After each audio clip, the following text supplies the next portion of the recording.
Hey guys, what's up? Welcome to Small Steps Academy. And in this class, we are going to discuss the second poverty alleviation program.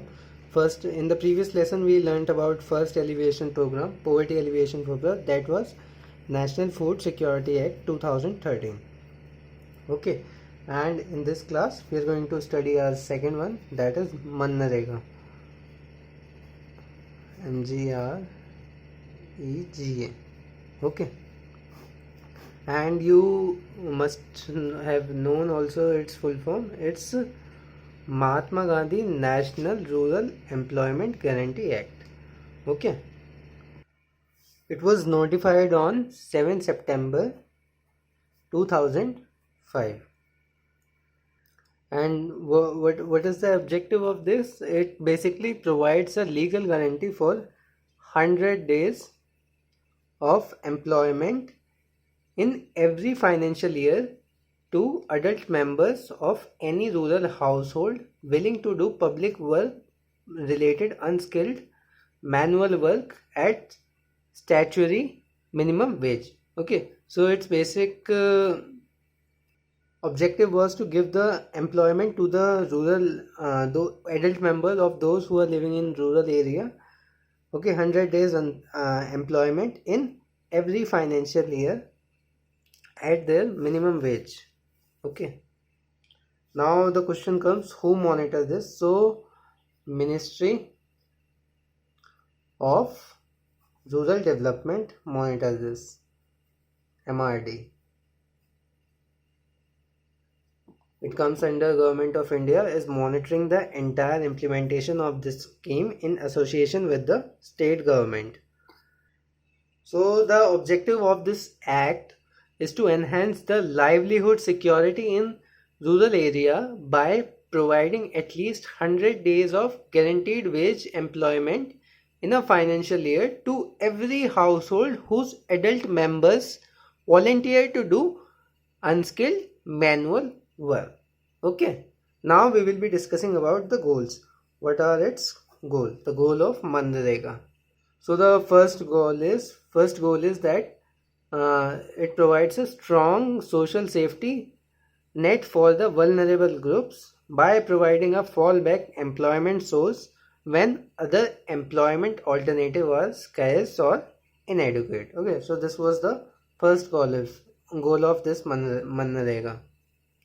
Second was the growth engine for sustainable development of an agriculture economy through the process of providing employment on works that address causes of chronic poverty such as drought, deforestation and soil erosion. So the act seeks to strengthen the natural resource base of rural livelihood, and also it creates durable assets in rural areas. And if it has been effectively implemented, Manrega has the potential to transform the geography of poverty. So it was quite a big scheme. Now we come on to our third goal.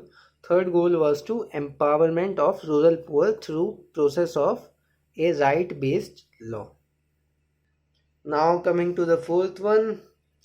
Fourth one is the new way of doing business as a model of governance reform anchored on the principles of transparency and grassroots democracy. Thus, Manrega fosters conditions for inclusive growth. Inclusive growth, this is important, ranging from basic wage security and recharging rural economy to a transformative empowerment process of democracy. So these were the four goals which I just discussed with you just now. Okay, so now let us see about the coverage of this scheme. What was the coverage? So talking about the coverage, the act was notified in 200 district in first phase. Okay, with effect from 2nd Feb 2006. and then extended to the additional 130 district in the financial year 2007 to 2008. Okay, the remaining district which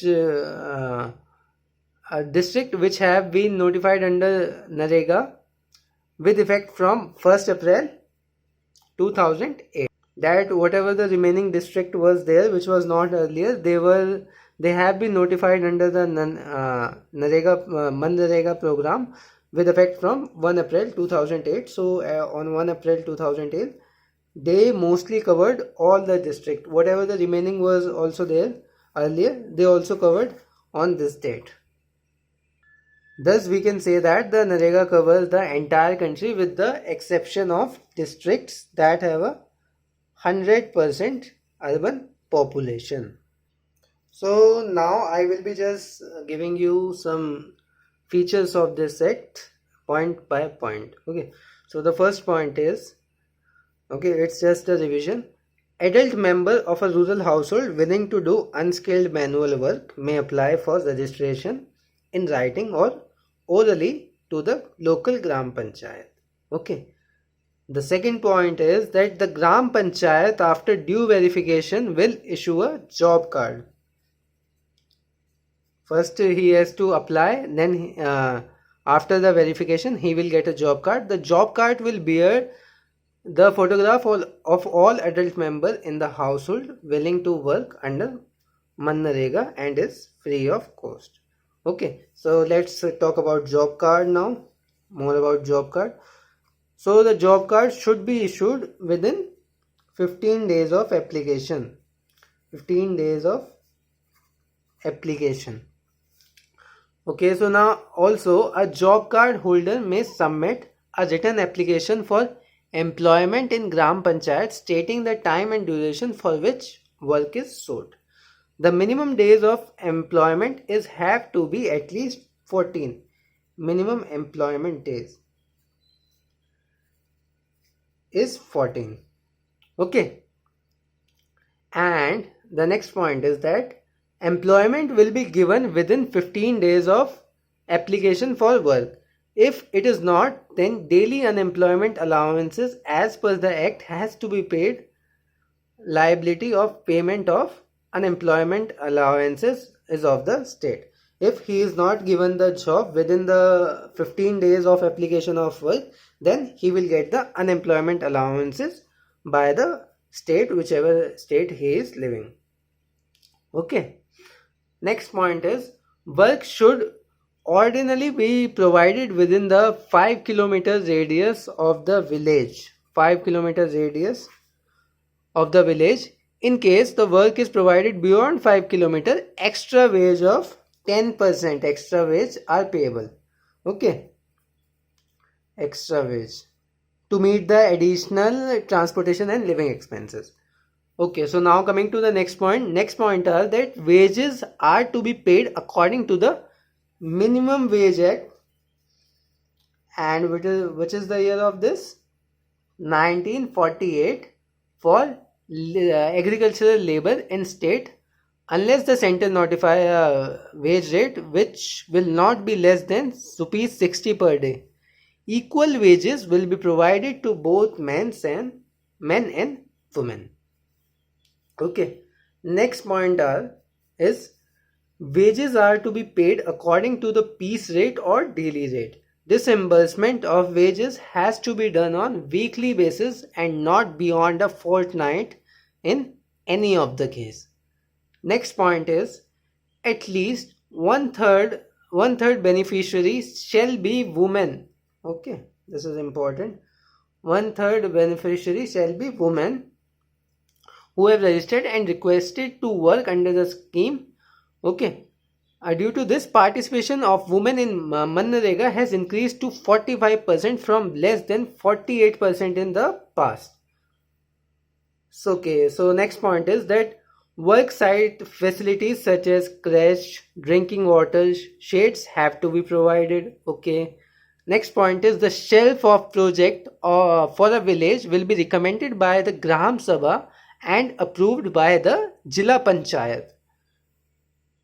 And at least 50% of work will be allotted to Gram Panchayat for execution. Okay.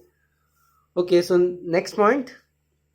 Permissible work predominantly include water and soil conservation, afforestation, and land development work. So these were the basic work. Okay. Okay, so next point is a 60:40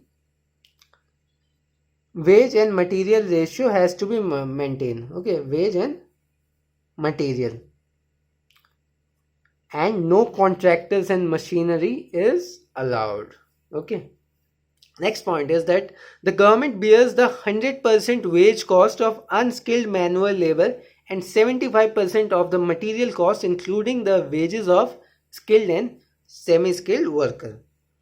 And social audit has to be done by the Gram Sabha. Okay.